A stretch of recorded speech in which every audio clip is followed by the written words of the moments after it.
Let's go ahead and bring in KCRA3 meteorologist Dirk McDormand with a look at the impact we expect the rain will have on the rivers and, of course, on the reservoirs. Good morning. Yeah, there's still going to be a big concern, even though we're not expecting quite as much rain as we did with the last system that came through over the weekend.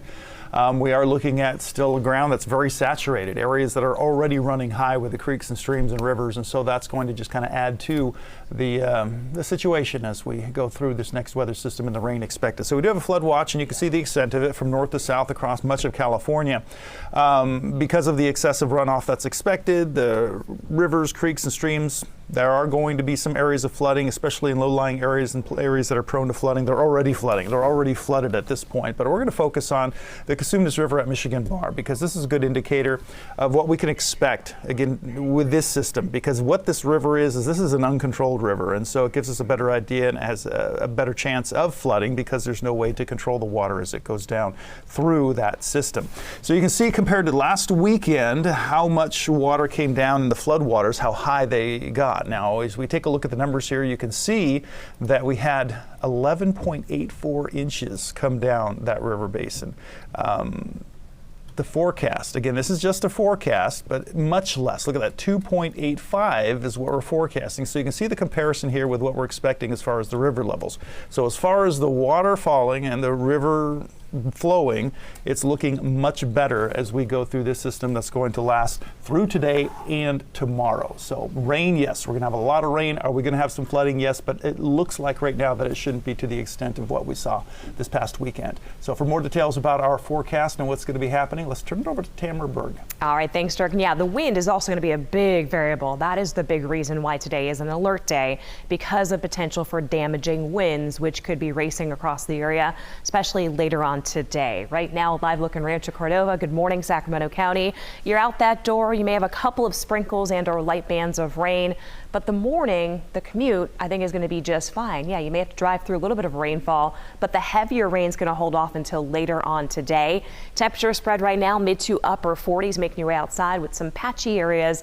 of some thick fog around town. Temperature of 24 right now in Lake Tahoe, where we're starting to see the first returns there on radar of some very, very light snowfall, mainly staying above 4,000 feet. For the rain, right now it's inching its way across much of the western half of the state. So if you will, off towards the Bay Area, if you're going to San Francisco, you'll be using those windshield wipers, and it's been steadily raining there for the last couple of hours. Same story up along Santa Rosa, and for folks traveling in the North and East Bay communities like Livermore, Dublin, Danville, you're getting under some of that rainfall as well. Driving Interstate 80, it's coming down right now in Fairfield. We just had Mike DeSalle there reporting it's a good moderate rainfall, and it's starting to rain right now in Dixon, Rio Vista, Brentwood community, as well as off towards Stockton and Modesto. Tracy Triangle also dealing with that widespread rain.